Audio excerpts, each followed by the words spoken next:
Boa noite. Boa noite. Bombardeios israelenses na faixa de Gaza fazem mais dezenas de vítimas. USP aposta no diálogo para tentar reduzir a criminalidade no campus. Superávit primário no primeiro semestre é o pior registrado desde o ano 2000. Brasil passa Estados Unidos e lidera ranking mundial de cirurgia plástica. Comerciantes da Vila Madalena sofrem com a falta d'água e recorrem a caminhões-pipa. Leilões de mobília pela internet podem ser uma boa oportunidade, mas é preciso cuidado.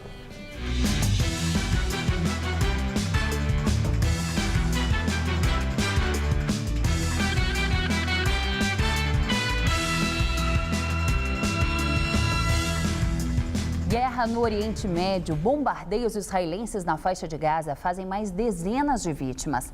Um mercado e mais uma escola das Nações Unidas foram atingidos. O Departamento Americano de Estado pede que os dois lados respeitem a neutralidade das instalações da ONU.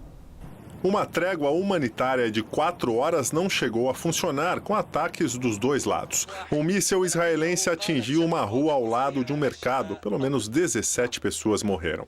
Pouco antes, mais uma escola da ONU, que servia de abrigo para 3.000 palestinos, foi atingida. Pelo menos 20 pessoas morreram. A avaliação inicial dos funcionários da ONU indica que o ataque partiu do exército israelense. Israel diz que um grupo de militantes do Hamas estava atirando desde aquela área e os soldados teriam respondido ao fogo. Segundo Israel, mais de 200 foguetes disparados em Gaza caíram dentro do próprio território palestino e um deles teria atingido outra escola há poucos dias. As Nações Unidas reafirmaram a descoberta de foguetes do Hamas dentro de suas instalações em Gaza. Mais de 200 mil moradores de Gaza buscam abrigo das bombas em 83 prédios administrados pela ONU. A guerra de mais de 3 semanas já matou 1.300 palestinos e 60 israelenses. Israel justifica os ataques como operação para destruir as armas e os túneis construídos pelo Hamas para se infiltrar no país e promover ataques em massa. O Hamas insiste que só vai aceitar um acordo de cessar-fogo quando Israel suspender o bloqueio ao território, que começou há 7 anos. Depois de Brasil, Equador, Chile e Peru chamarem seus embaixadores de Tel Aviv para consultas, o presidente da Bolívia, Evo Morales, também decidiu mostrar sua reprovação à operação israelense em Gaza. A partir de agora, cidadãos israelenses vão precisar de visto de entrada se quiserem visitar a Bolívia. Evo Morales rompeu relações com Israel em 2009. Leilões de móveis, objetos de decoração e eletrodomésticos feitos pela internet têm atraído muita gente atrás de boas oportunidades. Os descontos chegam a 90% em relação ao valor de mercado. Muitas peças são aquelas que estavam em exposição como mostruários de um imóvel decorado para lançamento de algum empreendimento.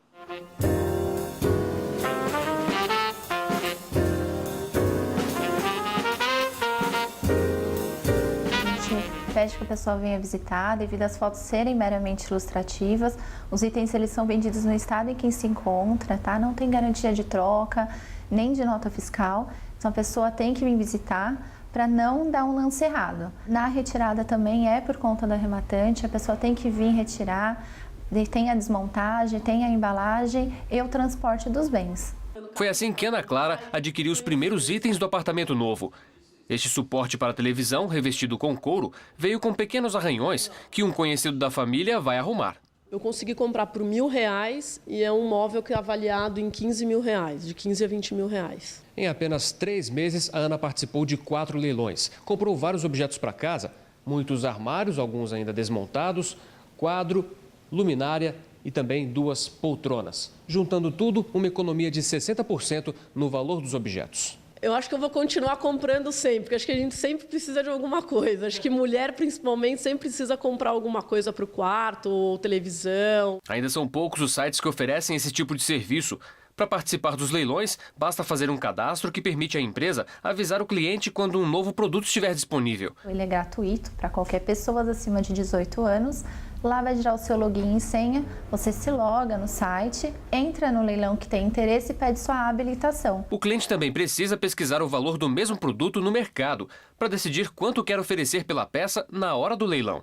A gente pede que cada cliente faça sua anotação, sua pesquisa, vê quanto item vale no mercado, coloca tudo no papel, a desmontagem, o transporte, a embalagem e vê o quanto realmente você pode chegar, né? Coloca incluso 5% do leiloeiro, a taxa administrativa, né? E coloca no papel até qual o valor que você pode atingir. Assim que o cliente arremata o produto, ele tem 4 horas para fazer o pagamento no banco a partir do momento em que for notificado oficialmente. Acho que é mais a gente olhar se está tudo funcionando, se estão todas as peças, para a gente não ter problema depois. Sempre pela internet, eu acho que tem que tomar um certo cuidado, porque tem muita fraude, né, infelizmente, então tem que ter um cuidado sim. Na verdade, preciso juntar um bom patrimônio para uma compra interessante. Há, sim, informações de que a gente consegue fazer bons negócios aí pela internet, né? É bom pro bolso, né? A gente economiza, né? Para saber se a empresa do leilão é idônea e confiável, basta entrar no site do Sindicato dos Leiloeiros, que é sindleiloeiro.com.br. Violência na USP. Apesar do convênio com a Polícia Militar, firmado em 2011, só nos primeiros 6 meses deste ano, o distrito policial que mais atende ocorrências na universidade registrou alta de 93% na quantidade de roubos. A nova superintendente de segurança da Universidade de São Paulo, a antropóloga Ana Lúcia Pastore, aposta no diálogo com frequentadores do campus como uma forma de diminuir a criminalidade no local.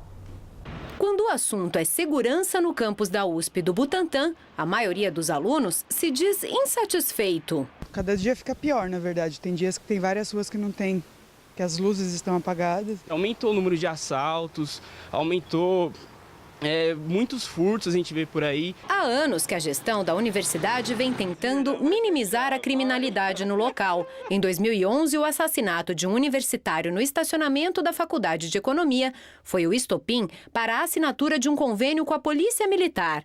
Um novo sistema de iluminação também foi instalado ao longo de 2 anos. A iluminação é um elemento fundamental para a segurança pública, especialmente à noite.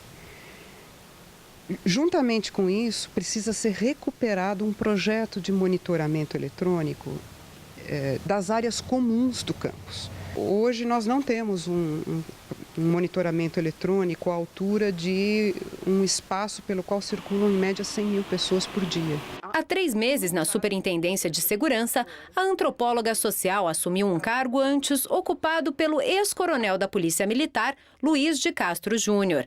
Para ela, a presença da PM é benéfica, mas não garante por si só a redução da criminalidade no campus.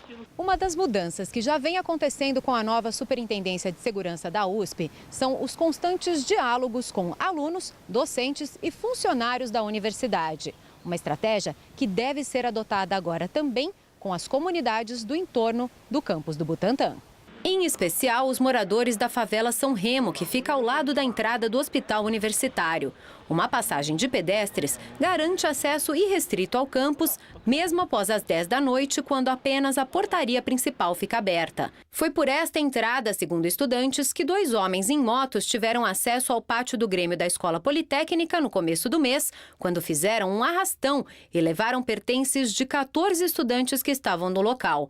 9 meses antes, uma aluna também da Poli havia sido vítima de uma tentativa de estupro em um banheiro da faculdade. Para Ana Lúcia, fechar essas passagens não traria uma solução. Há muitas coisas que a universidade pode oferecer para a comunidade São Remo, inclusive para os funcionários que moram lá e trabalham aqui e que eu acho que estão absolutamente dispersas, perdidas e que a gente precisa recuperar. Acho que a comunidade ela é vizinha e a política de boa vizinhança é o que a gente quer com eles e com todos que estão no entorno. Pela primeira vez, brasileiros lideram ranking de cirurgia plástica. Estudo mostra que o país é campeão nesse tipo de procedimento. Segundo o levantamento da Sociedade Internacional de Cirurgia Plástica, que reúne médicos de 95 países, o Brasil passou os Estados Unidos no ranking das nações que mais realizam esses procedimentos. Em 2013, foram 1.490.000 intervenções estéticas, contra 1.450.000 cirurgias realizadas pelos americanos, que ficaram em segundo lugar. Na sequência, aparecem México, Alemanha e Colômbia. A cirurgia plástica mais procurada no Brasil no ano passado foi a de aumento das mamas. Clube de Regatas Tietê vai virar área pública. O espaço de 50.000 metros quadrados deve ser entregue à população durante a realização da virada esportiva deste ano, em setembro, na capital paulista. O velho Clube de Regatas, de 1907, à beira da Marginal do Tietê, na altura da Ponte das Bandeiras, será transformado no Centro Esportivo Tietê da Prefeitura de São Paulo. O projeto prevê 5 ginásios, 5 quadras de tênis, 4 quadras de basquete, 4 quadras poliesportivas, uma pista para caminhada e mais 19.000 metros quadrados de área livre. Algumas capitais registraram recorde de frio nessa madrugada. Em Belo Horizonte, Minas Gerais, a mínima foi de 11,6 graus. Em Vitória, no Espírito Santo, 17,3 graus. E a expectativa é de que a próxima madrugada seja ainda mais gelada aqui no Sudeste. A capital paulista pode amanhecer com os termômetros marcando apenas 9 graus. Vamos ver como fica o tempo nesta quinta-feira em todo o Brasil e também no estado de São Paulo com Mariana Armentano. O tempo fica aberto durante a tarde. Com isso, as temperaturas despencam ao longo da noite na maior parte do sul e do sudeste do país. Quanto menos nebulosidade, maior a amplitude térmica. Ou seja, com a massa de ar seco que mantém o tempo firme, vai fazer bastante frio nessa madrugada e durante a tarde esquenta. A quinta-feira amanhece com apenas 9 graus em Belo Horizonte, 10 graus no Rio de Janeiro e 12 em Curitiba. Com o sol forte da tarde, a máxima chega aos 24 graus em Florianópolis, 25 em Vitória e 27 no Rio. Para amanhã, só há expectativa de chuva entre o Rio Grande do Sul e Santa Catarina, no extremo norte do Brasil e na faixa leste do Nordeste, principalmente ali na cidade de Salvador. Aqui em São Paulo, o ar fica mais seco e a quinta-feira promete ser um dia de muito sol em todo o estado, mas com bastante frio na madrugada. De manhã, os termômetros vão ficar perto da marca dos 11 graus em Marília, mas durante a tarde a máxima chega aos 29 em Presidente Bernardes e também em Votuporanga.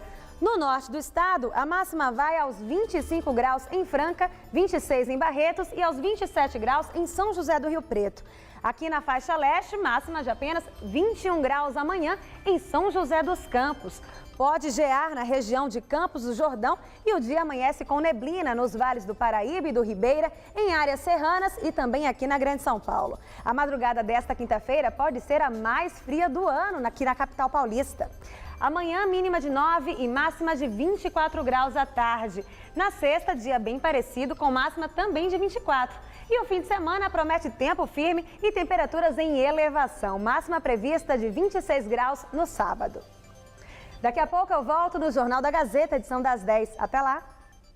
Após ser pressionado pelo vice-presidente da República, Michel Temer, o candidato do PMDB ao governo paulista, Paulo Scaff, nega rusga com o PT e a presidente Dilma Rousseff. A declaração foi dada hoje pela manhã durante o ato de campanha. O candidato do PMDB se reuniu com representantes da Associação dos Oficiais da Polícia Militar para falar sobre segurança pública. Mas o assunto que dominou as entrevistas foi uma possível crise política com o partido, em meio à campanha. Situação que foi agravada depois que Paulo Scaff publicou em seu perfil no Facebook um vídeo onde aparece no metrô e é questionado por mensagem de celular sobre um possível apoio ao PT da presidente e candidata à reeleição Dilma Rousseff. Ao ler o questionamento, ele responde: "Sabe de nada inocente", uma referência à música do cantor Compadre Washington, do grupo El Chan, que virou um bordão na internet. Em seguida, Scaff afirma ser adversário do PT e do PSDB e acrescenta que seu compromisso é com São Paulo.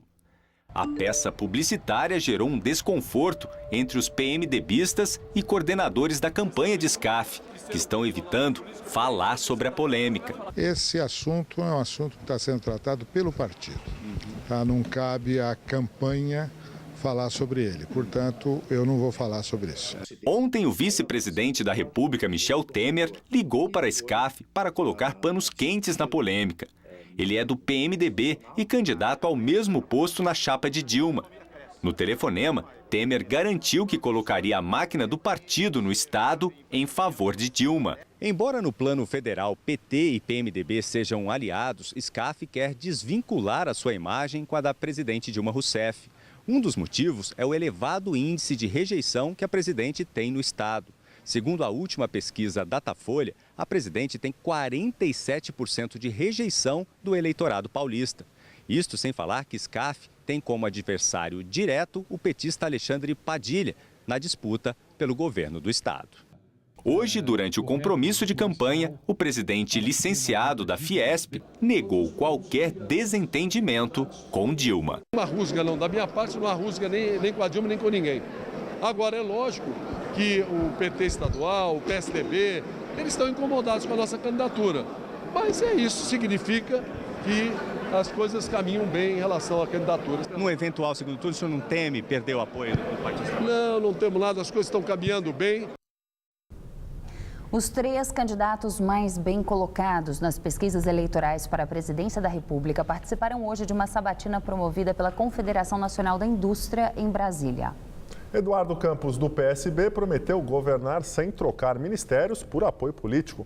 Aécio Neves, do PSDB, assegurou que irá propor um projeto de simplificação do sistema tributário. E a presidente Dilma Rousseff, do PT, que tenta a reeleição, afirmou que há uma conspiração contra o financiamento público à indústria. O ex-governador de Pernambuco, Eduardo Campos, abriu a sabatina. A uma plateia de empresários da indústria, o presidenciável do PSB listou uma série de propostas para o setor e garantiu que não aumentará a carga tributária. Criticou a troca de ministérios por apoio no Congresso Nacional e chamou a atenção para a necessidade de uma reforma política no país. O padrão político de governança no Brasil esclerosou, faliu. Não vai dar uma nova agenda de competitividade para a economia brasileira. Nós precisamos de uma governança assegurada por outra lógica política que não é essa, patrimonialista, fisiologista, atrasada. O tucano Aécio Neves veio a seguir. Ele criticou a condução da gestão do PT na economia e afirmou que os resultados insatisfatórios são consequência de decisões erradas do governo federal.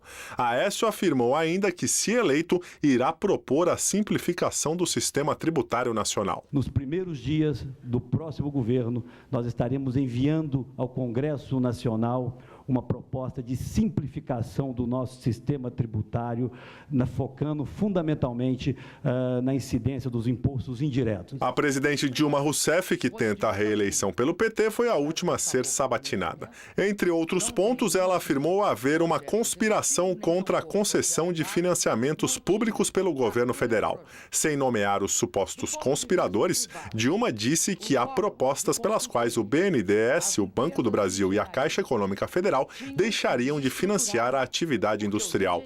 A presidente dedicou boa parte de sua fala para elogiar as medidas econômicas do governo federal para enfrentar a crise econômica mundial. Em que situação estaria a nossa indústria se, em meio a uma crise mundial de proporções muito graves, não houvéssemos produzido o maior volume de desonerações tributárias dos últimos anos, das últimas décadas? O maior volume de concessão de crédito por bancos públicos de toda a nossa história. O Ministério Público abriu inquérito para apurar as suspeitas de irregularidades na construção do Templo de Salomão, da Igreja Universal do Reino de Deus, que será inaugurado amanhã na região do Brás. Várias autoridades confirmaram presença, como o governador Geraldo Alckmin e a presidente Dilma Rousseff. Também devem comparecer parlamentares da bancada evangélica que integram a base do governo Dilma, entre eles o candidato ao governo do Rio de Janeiro, Marcelo Crivella, do PRB. De acordo com a investigação, o templo, que custou 680 milhões de reais, foi erguido com um alvará para reformas. Mas as características do mega empreendimento exigiriam um alvará de construção. A suspeita é que a Igreja Universal tenha se livrado de contrapartidas exigidas em obras de grande porte. No entanto, a promotoria diz que até o momento não há documentos que permitam propor medidas judiciais cautelares. A Igreja Universal do Reino de Deus afirma ter total convicção de que tanto o projeto quanto a construção do templo obedeceram todas as exigências legais. Procuramos também a Prefeitura para falar sobre o assunto, mas até o momento não obtivemos resposta. E agora vamos ao comentário de política com Bob Fernandes. Uma comissão independente criada para avaliar autorizações da Prefeitura de São Paulo esbarrou num enorme problema. O problema estaria na construção desse Templo de Salomão da Igreja Universal a ser inaugurado nesta quinta com vasta presença de autoridades. Parecer da comissão diz que a Universal teria usado informações falsas para driblar a lei e assim erguer o templo. O pedido em 2006 teria sido para a reforma de um prédio e não para a construção do grandioso templo. A Universal alega ter obedecido às exigências legais. Segundo a Folha de São Paulo, existiriam digitais de Aref Saab na aprovação da obra. Saab dirigia a Aprove no governo Kassab. Saab, aquele da farra de liberações de obras irregulares, aquele funcionário público que construiu patrimônio de 50 milhões. A princípio, essa seria uma questão privada da igreja e, no máximo, um embate legal com poderes públicos. Mas o problema real, de fundo, que se faz de conta não existir, é a crescente expansão de uma forma explosiva, a que mistura religião com política ou vice-versa. Com o vertiginoso crescimento de igrejas pentecostais ou neopentecostais, presidentes da República, políticos em geral, passaram a bajular ou temer esse poder, essa força eleitoral. Da mesma forma que por séculos bajularam, temeram e se aliaram ou se renderam ao poder da Igreja Católica. O Brasil é, segundo a Constituição, um Estado laico, mas a cada dia, em amplos setores, essa cláusula pétrea vai sendo atropelada. Atropelada pelo temor e ânsia na busca de votos e de apoios, inclusive econômico. Atropelada pela negligência no dever de fazer cumprir a Constituição. O Brasil deveria atentar para o passado e olhar para o presente da humanidade, para motivações de infindáveis conflitos e barbárie na história. Com incontáveis exemplos trágicos, a história nos ensina ao que costuma conduzir a simbiose de religião e política. Boa noite. Ministro Joaquim Barbosa se aposentará oficialmente na quinta-feira. Atualmente, Barbosa está de férias. Ele retornaria ao trabalho amanhã, mas segundo a assessoria do Supremo Tribunal Federal, não voltará mais. A aposentadoria de Barbosa será publicada amanhã no Diário Oficial da União. A última sessão do STF, da qual o ministro participou, foi no dia 1º de julho. Joaquim Barbosa tem 59 anos e, pela lei, poderia continuar no cargo até os 70. Ele foi indicado ao Supremo pelo presidente Lula em 2003. Em novembro de 2012, se tornou o primeiro negro a assumir a presidência da Corte. A eleição do novo presidente do STF está marcada para esta sexta-feira. Comerciantes da Vila Madalena reclamam da falta de água no bairro. Alguns nem abriram as portas hoje, outros só estão funcionando graças ao abastecimento feito com caminhões-pipa. Hoje, nenhum carro ficou limpo neste estacionamento e lava rápido na rua Fradique Coutinho. As torneiras estavam secas. Vim ligar a torneira agora. E não tinha? Não tinha. Mas só hoje? Só foi hoje, agora é só hoje. O senhor foi avisado que ia faltar água? Não, até agora não. Quem veio tomar um cafezinho também deu com a cara na porta. O proprietário colocou uma placa que dizia que por causa do racionamento de água não pôde abrir hoje. Tentamos contato, mas ninguém pôde falar com a reportagem. Os vizinhos dizem que a falta de água na Vila Madalena é constante. Nesse escritório de advogados trabalham 60 pessoas. O prédio está completamente sem água. Para não fechar, os donos resolveram contratar um caminhão-pipa. São R$ 480 que foram divididos com outra empresa da rua. O que a Sabesp disse para você sobre essa falta d'água? Então, é uma manutenção de emergência, né? Emergência, que eles dizem, uma manutenção de emergência que será restabelecida hoje à noite. Teve a copa, reduziram a pressão, que ocasionou no abastecimento da água do prédio. Feliz mesmo aqui no bairro, só o motorista do caminhão-pipa, que já fez várias viagens. Hoje, só neste bairro, 7 viagens em 2 ruas. Quais ruas? Fradique Coutinho, a própria, e as Picueta. Não consegui sair delas, porque se fosse trazer, tinha que secar o nosso poço para abastecer todos aqui. Em nota, a Sabesp afirma que o abastecimento na região foi interrompido por causa de obras de reparo na rede de distribuição de água. Ainda de acordo com o texto, o serviço ainda está em execução e o abastecimento deve ser normalizado gradativamente durante a noite. Economia dos Estados Unidos tem forte recuperação no segundo trimestre e cresce 4%. O crescimento do PIB americano acontece após ter recuado 2,1% no primeiro trimestre. Os números divulgados pelo Departamento do Comércio do país são a primeira estimativa e ainda passarão por revisões nos próximos meses. A Argentina corre contra o tempo para tentar negociar dívida com os Estados Unidos. O ministro da Economia da Argentina, Axel Kicillof, abandonou a reunião do Mercosul em Caracas, na Venezuela, onde estava acompanhando a presidente Cristina Kirchner para ir até o escritório do mediador Daniel Pollack, em Nova York. O governo argentino tem até a meia-noite de hoje para resolver o impasse sobre a dívida. O país pretende postergar o pagamento a fundos credores, que totaliza mais de $1 bilhão, para depois do dia 2 de janeiro do ano que vem. Ontem, outros representantes argentinos tentaram fazer um acordo com o mediador, mas a tentativa não deu certo. A Argentina está prestes a dar seu segundo calote em um período de 12 anos. Agora há pouco, a agência Standard & Poor's rebaixou a nota da Argentina por considerar que o país já deu um calote técnico em seus credores. E agora vamos ao comentário de economia com Vinícius Torres Freire. Para quem tem dinheiro e coragem para comprar um carro novo com a situação econômica meio periclitante, o momento é agora. Como a gente disse faz mais ou menos um mês aqui no Jornal da Gazeta, as promoções iriam aparecer. Os estoques ficaram cheios, as empresas estão fazendo algumas liquidações. Na primeira metade deste ano, a venda de carros caiu mais de 12% em relação ao primeiro semestre do ano passado. Por isso, muita empresa deu férias coletivas em junho, por exemplo, mês da Copa. Pois bem, as promoções estão acontecendo por agora, mas não se sabe bem até quando vão durar. Por hora, as empresas querem diminuir estoques, em especial dos carros modelos ano 2014. Daqui a pouco, chegam em março os modelos 2015 e os carros deste ano tendem a encalhar ainda mais. Mas pode ser que os estoques caiam rapidamente. Pode até ser que a venda de carros melhore um pouquinho por causa das últimas medidas do governo para estimular o crédito e o financiamento de veículos. Não dá para saber bem o que vai acontecer. Logo, vale a pena olhar pelo menos olhar as promoções, algumas delas com descontos de até 10% no valor dos carros. Mas dá para conseguir 5% pelo menos na média. O que está sendo oferecido?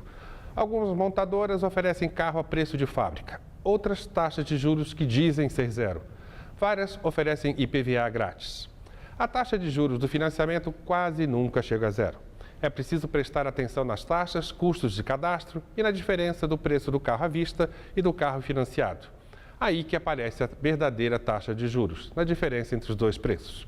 Além do mais, essas ofertas em geral dependem de uma boa entrada, em geral de pelo menos 50% do valor do carro. Enfim, você precisa saber o custo real que vai pagar pelo carro, o valor total das parcelas e o valor anunciado na promoção. Esse custo total se chama CET, sigla de custo efetivo total. Sempre pergunte pelo CET. Como quase todas as marcas estão em promoção, aproveite para pechinchar tudo. IPVA, o custo do emplacamento, acessórios, descontos para carros modelos 2014, que, como a gente disse, podem encalhar. Se você tem carro usado, tente incluir o veículo no negócio com preço de tabela.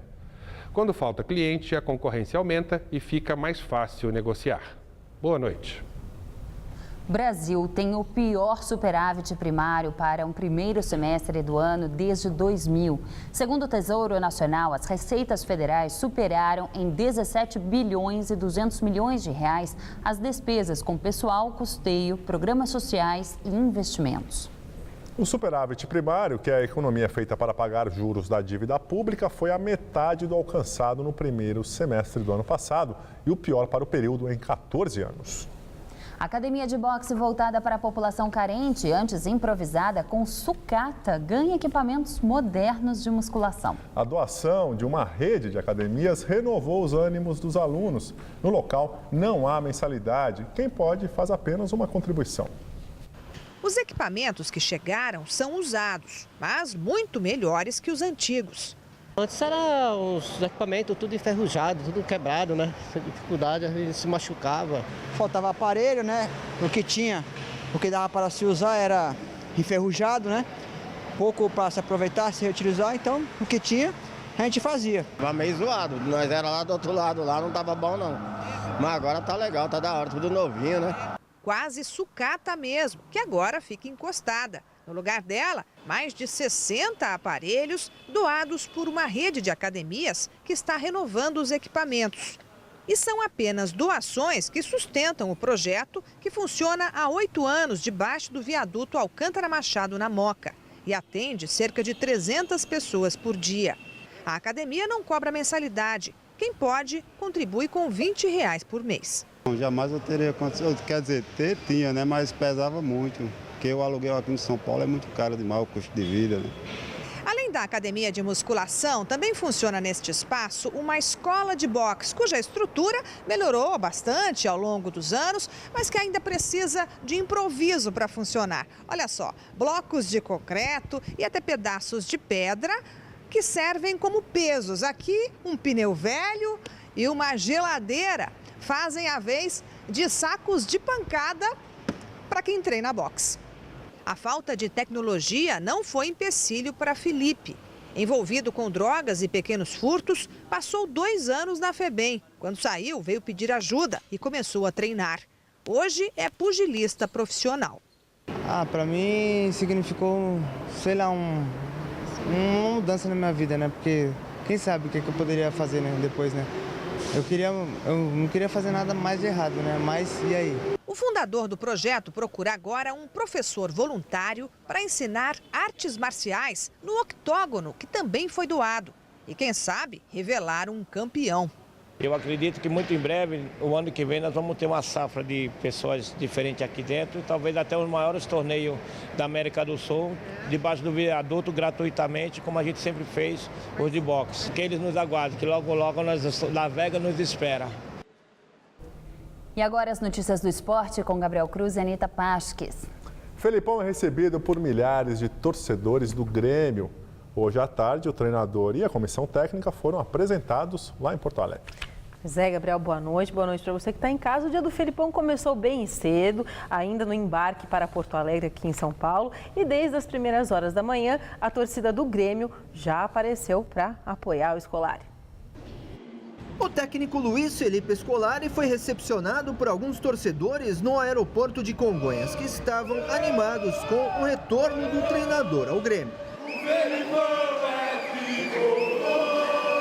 Na chegada de Scolari ao saguão, muita correria, fotos e autógrafos. Mas o assessor de imprensa não permitiu nenhuma declaração à imprensa.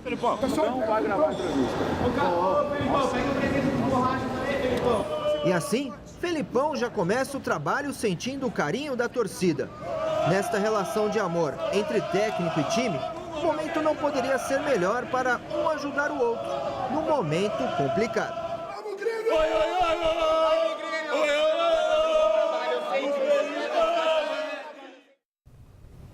E em Porto Alegre, pelo menos 7.000 torcedores compareceram à Arena do Grêmio para recepcionar Felipão.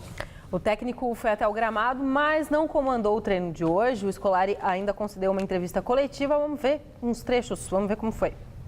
Vou passar para ti uma camiseta com o número 1.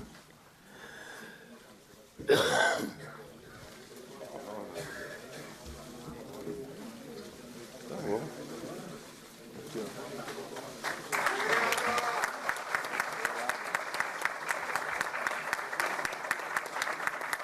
Mas eu quero dizer, doutor Fábio, que se eu fui induzido a pensar em voltar ao futebol logo depois de que tenha terminado um trabalho em que eu tinha uma outra ideia em princípio na minha mente, E o único time que eu pensaria seria o Grêmio. Eu, desde que comecei, devo muito a todos os clubes que eu passei, aos jogadores com os quais eu convivi, muito, muito. Mas no Grêmio é uma situação diferente. Foram 2 oportunidades e nas 2 oportunidades nós tivemos um relacionamento maravilhoso. E voltaria sim, como disse que um dia voltaria, mas neste momento principalmente, porque eu sei que neste momento que eu também preciso de um abraço, de um carinho, que eu preciso de pessoas que me ajudem, eu sei que o Grêmio é esse time. Nós entendemos que dá para montar e dá para fazer, junto com o departamento amador, um grande trabalho, não só para este ano, mas para os próximos anos. Anitta, não faltou emoção, assim como na seleção brasileira, quando os jogadores choraram, agora o Filipão está um pouco carente, seria isso? Pois é, quem sabe ele não vai pecar pelo mesmo erro que, na verdade, foi um problema que a seleção viveu, né? Eu acho o seguinte, Gabriel, eu sou da opinião de que talvez ele devesse ainda ficar um tempinho afastado, se resguardar para justamente não se expor a esse tipo de comentário de que ele está carente. Ele está sofrido ainda, ele precisa se recuperar, né? Ele mesmo falou, foram 7-1, todos nós estamos, imagina ele era o treinador da seleção brasileira, e nós vimos, né? naquela primeira reportagem, saindo aqui de São Paulo ainda, muita gente apoiando, mas torcedor pondo o dedo na cara dele, provavelmente intimidando para que ele fizesse um bom trabalho. Né? Perdeu 1, 2 jogos, ele começa a pressão de novo. Lógico, eu acho que a torcida colocou, mas quem obviamente mais coloca somos nós da imprensa, porque a gente fala de futebol, então a gente cobra isso, né? E só para falar para vocês em casa e para você, Gabriel, o Parreira, em contrapartida, deu uma entrevista falando que pensa em se aposentar. Ele tem um negócio de exportação e importação e ele pensa em parar, disse que fez essa Copa aqui no Brasil porque era aqui no Brasil, então ele não queria perder essa oportunidade, então você vê que é uma outra cabeça, né? Bolívar e São Lourenço da Argentina decidem logo mais às 9h15 da noite na altitude de La Paz, numa vaga para a final da Libertadores. No jogo de ida em Buenos Aires, o São Lourenço venceu por 5-0. Ontem, o Nacional do Paraguai perdeu o Defensor do Uruguai em Montevidéu, mas garantiu a vaga para a final da competição. Veja o gol. Depois de vencer a partida de ida por 2-0, o Nacional do Paraguai jogou com o regulamento debaixo do braço ontem em Montevidéu. O gol de Adrian Luna aos 10 do segundo tempo deu uma esperança ao defensor, mas não foi suficiente para tirar a vaga do time paraguaio. Pela primeira vez, o Nacional chega a uma decisão de Libertadores.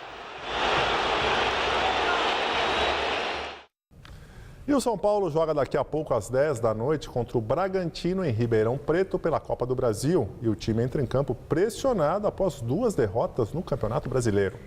Gabriel, ele está pressionado e também está desfalcadíssimo, já que a equipe não vai poder contar com o Allan Kardec, com o Luiz Fabiano, com o Kaká e com o Oswaldo. Meu Deus do céu, com tantas ausências, o tão criticado Alexandre Pato vai ter uma nova chance no ataque ao lado do Ademilson. O Pato que não marca um gol desde o dia 21 de maio. Já são 7 partidas de jejum. É outro que está pressionado. É verdade. Valeu, Anitta. Valeu. Tchau, tchau. Juliana, é com você? Auxiliar de cinegrafista do SBT é baleado durante tentativa de assalto na manhã de hoje. O crime aconteceu na Praça Tomás Moros, na Barra Funda. Imagens da câmera de segurança de um restaurante mostram o auxiliar Ricardo Leandro Chagas correndo dos bandidos. Ele levou um tiro no abdômen. Criminosos queriam levar a Motolink do SBT, mas não conseguiram e fugiram na própria moto. Ricardo foi internado e está consciente. Ele não corre risco de morrer. Quadrilha faz arrastão em prédio de escritórios nos Jardins, na região da Avenida Paulista. O grupo invadiu o edifício comercial na Alameda Santos na tarde de ontem. Os funcionários de um escritório foram trancados em uma sala e 4 criminosos levaram R$10 mil de um cofre. Um comparsa ficou do lado de fora. Para a polícia, eles conheciam a rotina da empresa, que trabalha com importação e transporte de valores. Um dos bandidos foi preso horas depois, em Diadema, na região metropolitana. Ele foi encontrado por causa do rastreador de um dos celulares roubados. Vamos agora à entrevista do dia com Maria Lídia Flandoli. Denúncias da prática frequente de tortura por policiais e carcereiros evidenciam que a luta contra esse desrespeito aos direitos da pessoa está longe do fim. Hoje, entrevisto o doutor Sérgio Sedano, que é juiz de direito auxiliar do Departamento de Inquéritos Policiais da capital paulista. Doutor Sérgio, obrigada por estar conosco. Bom, doutor Sérgio, o relatório da Human Rights Watch mostrou que essa prática de tortura, ela é recorrente, não só em São Paulo, em vários estados brasileiros, e o último relatório aponta que são muitas as denúncias nesse sentido. Eu quero começar assim, o que é que explica a permanência, a manutenção dessa prática da tortura de pessoas que já estão sob a guarda do Estado, estão presas, embora haja combate nesse sentido? Por que continua? Boa noite. Eu vou passar um pouquinho da minha experiência como juiz do Departamento de Inquéritos Policiais da capital e, como tal, eu fico responsável pelo acompanhamento dos inquéritos policiais restritos às delegacias de polícia da capital. E, além disso, sou responsável também pelas visitas correcionais nessas delegacias, onde eu tenho a oportunidade de acompanhar mensalmente a situação dos presos em loco, converso com os presos, questiono sobre a forma como eles estão sendo tratados nessas delegacias. Além disso, eu faço as audiências, ouvindo os presos em casos de denúncias, né, que são formuladas não só pelos próprios advogados, pelo Ministério Público, pela Defensoria Pública e por parentes desses presos. E o que nós percebemos, uma realidade hoje no sistema prisional, é que os números que nós temos, eles não apontam realmente uma gravidade nesse sentido, mas é uma gravidade que é controlada no seguinte sentido: há um acompanhamento permanente por parte, aqui na capital, por parte do Judiciário, por parte do Ministério Público. Mas o número não cai, né? É um combate que não consegue eliminar. Isso é em função do quê? Da estrutura, de um conceito cultural que não é só do Brasil, mas em polícias e cárceres e de outros países, a literatura mostra, o cinema mostra que acontece também. Bem, Maria Lídia, realmente a gente percebe que esses números eles se mantêm, né?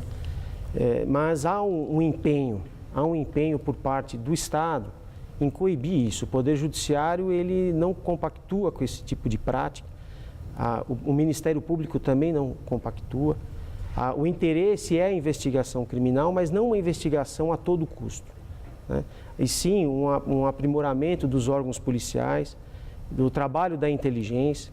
A gente percebe também na nossa atividade um empenho muito sério e profissional por parte das corregedorias das polícias, tanto da Polícia Civil, da Polícia Militar. Então, se os números não caem, não é por uma omissão, acredito, por parte dessas entidades. Existe essa fiscalização, esse acompanhamento. Esses casos, chegando ao conhecimento do Poder Judiciário, serão instaurados os respectivos inquéritos policiais, as ações penais são propostas pelo Ministério Público. Hoje, vindo para cá, eu fiz um levantamento do início de 2013 até a data de hoje, quanto seriam as ações penais em curso, em práticas hoje nas varas criminais da capital, relativas aos crimes de tortura. Hoje nós temos em andamento em torno de 16 a 17 ações penais nesse sentido. Nós temos em torno de 50 inquéritos policiais em andamento, o que não significa que houve efetivamente a prática da tortura, que policiais serão responsabilizados, mas significa sim que há um empenho por parte de todos os órgãos públicos no sentido de apurar, de levar... Agora, eu vi nesse relatório da Human Rights Watch uma menção que, em geral, as chamadas torturas, o abuso de poder acontece nas primeiras 24 horas em que a pessoa foi presa e que o acesso ao juiz, demora muito tempo. Não é uma coisa que é lenta, é complicada, é demorado. Existe uma forma de se estabelecer mecanismos que dificultem, já que nós temos que a incidência maior é nas primeiras 24 horas, que aquele que é preso já tivesse um acesso mais ágil ao juiz, até para prevenir, para não acontecerem essas torturas? Sem dúvida, esse seria um mecanismo. É possível isso? Talvez haveria uma dificuldade de como aparelhar essa estrutura, mas é uma... Aí é questão de quê? De pessoal? De pessoal, de como dinamizar esse sistema, né? Sem dúvida, é uma proposta, ela é interessante, ela deve ser levada em consideração, deve ser analisada. Porque inibe, né? Inibe. Nós aqui na capital... Pode inibir, digamos. Sem dúvida. O departamento aqui tem um cuidado de acompanhar e verificar em qual o tempo que uma pessoa que é presa, ela é submetida a um exame de corpo de delito. E nós verificamos que o preso, ele é imediatamente submetido ao exame de corpo de delito. Ele passa por um perito, ele é avaliado, né? O que pode demorar um pouco é o encaminhamento desse laudo para apreciação judicial. Hoje a legislação prevê que qualquer prisão em flagrante deve ser comunicado à Defensoria Pública e ao Poder Judiciário dentro de 24 horas. A ação é imediata dessas instituições? O comunicado é feito.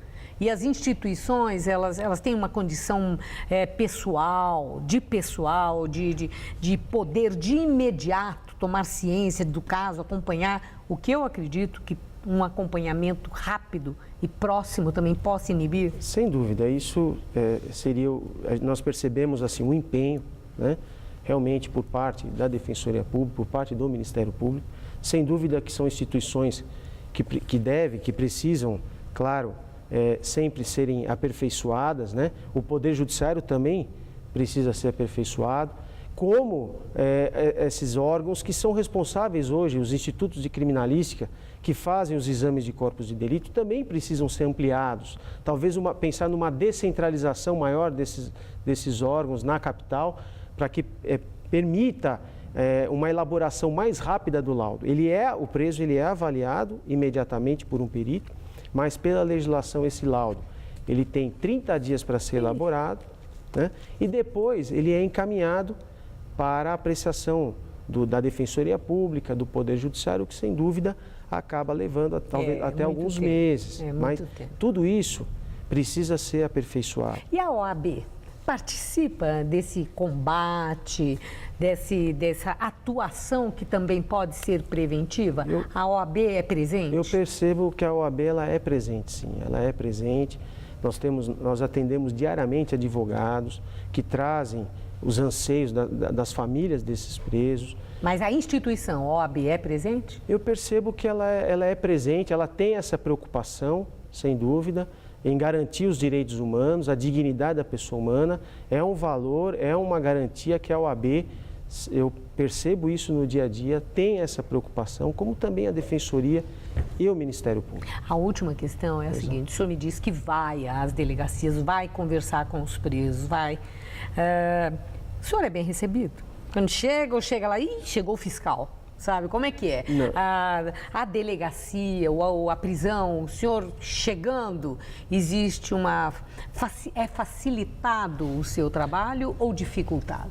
Maria Lídia, olha, todos os dias, quando eu vou às delegacias, eu sou muito bem recebido, né? Os delegados me recebem de portas abertas. Nunca tive nenhum problema de acesso às dependências das delegacias. Ou para mascarar uma situação? Para mascarar uma situação. Nunca passei, nessa experiência que eu tenho, nunca passei por uma situação nesse sentido. Pelo contrário, eu entro nas delegacias, entro nas carceragens, tenho livre acesso, os delegados de polícia têm se colocado à disposição, né? Então, nunca tive nenhum obstáculo ao bom andamento do meu trabalho. Eu agradeço muito a sua entrevista, seus esclarecimentos. Uma boa noite, obrigado. Muito obrigado. Gabriel. Pesquisa Ibope para o governo do estado de São Paulo mostra Geraldo Alckmin em primeiro lugar. Alckmin, que é candidato à reeleição, tem 50% dos votos. Paulo Scaff, do PMDB, tem 11%. Em terceiro vem Alexandre Padilha, do PT, com 5%. A margem de erro é de 3 pontos percentuais, para mais ou para menos. O Ibope ouviu 1.512 eleitores entre sábado e segunda-feira. A pesquisa foi registrada no Tribunal Regional Eleitoral com o número 00272/2014. Mensalão petista. Vara de Execuções Penais do Distrito Federal desconta 34 dias da pena do ex-deputado José Genuíno, condenado do processo. Genuíno teve os dias descontados por causa de cursos de introdução à informática e de direito constitucional feitos dentro do presídio da Papuda, onde está detido.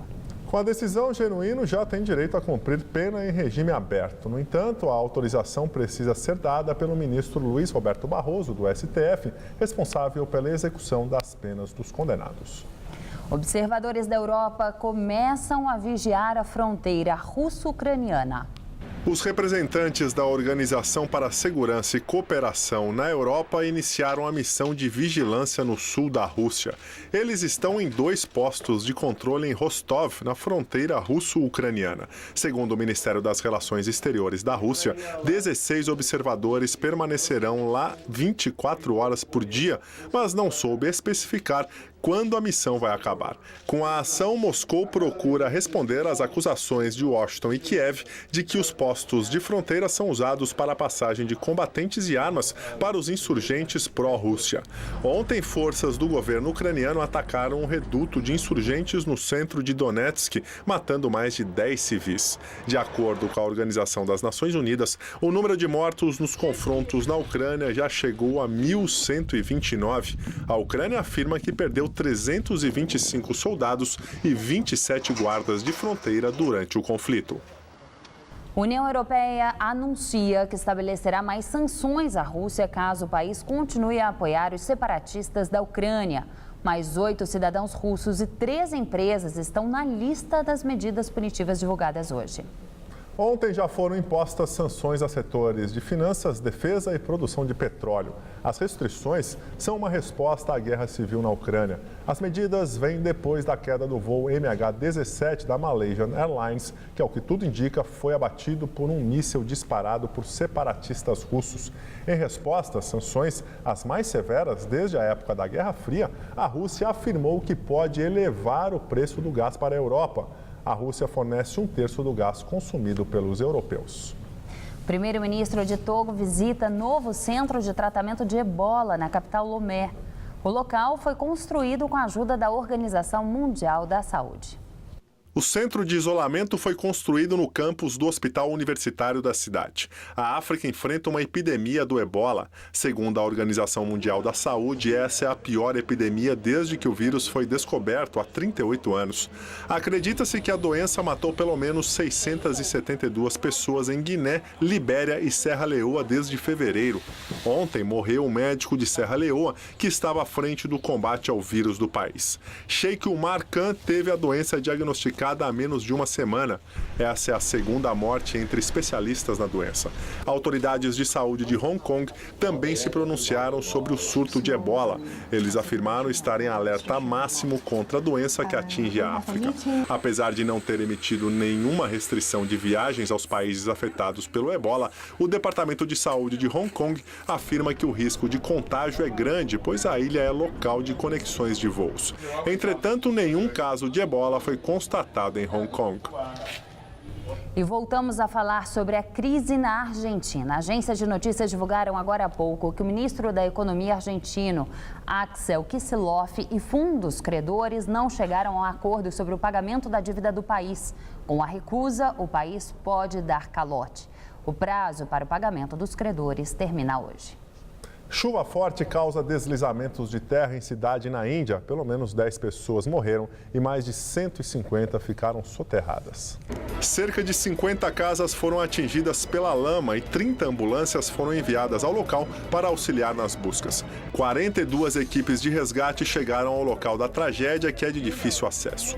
As chuvas torrenciais atingem as cidades da província de Maharashtra há vários dias como consequência das monções anuais. Morre o último sobrevivente da tripulação do Enola Gay, avião que lançou a primeira bomba atômica sobre o Japão na Segunda Guerra Mundial. Theodore Van Kirk morreu aos 93 anos no estado da Geórgia, nos Estados Unidos. Van Kirk era navegador do bombardeiro B-29, que lançou a bomba sobre Hiroshima em agosto de 1945, provocando a morte de 140 mil pessoas.